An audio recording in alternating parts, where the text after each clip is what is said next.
One of their families is from the island nation. And as 10 News reporter Bo Zimmer explains, the family was expecting a special morning when they woke up to the horrible news from back home. The salvation is here. It's a sacred day for Christians around the world. And for the Jayawardhana family, this Easter Sunday is even more special with the baptism of their 4-month-old son. I baptize you in the name of the Father. But the morning started off anything but joyful. We first didn't know how to react and if it was even real. A series of bombings targeted Christian churches in the family's home country of Sri Lanka. I just couldn't believe what I really saw.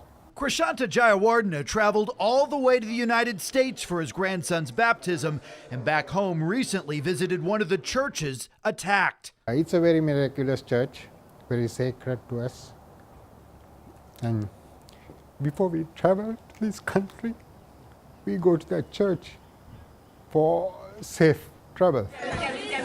Sri Lanka has been a peaceful country for nearly a decade. Sunday's violence reopening old wounds from the country's civil war, which most Sri Lankans remember all too well. It just brings to mind all that fear that we had growing up. My wife also has been subject to a bomb blast before, and we know how devastating it is. And while this latest attack targeted Christians, the Jayawardhana family says people of all faiths should stand against violence. A place of worship was attacked in New Zealand, and they were Muslims.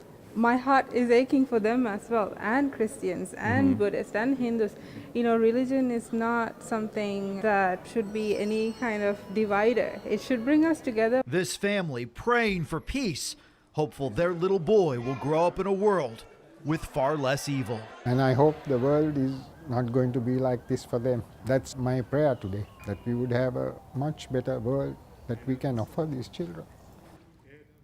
The family was frantic to check on loved ones still in Sri Lanka this morning and tell us all of their immediate family members are now accounted for.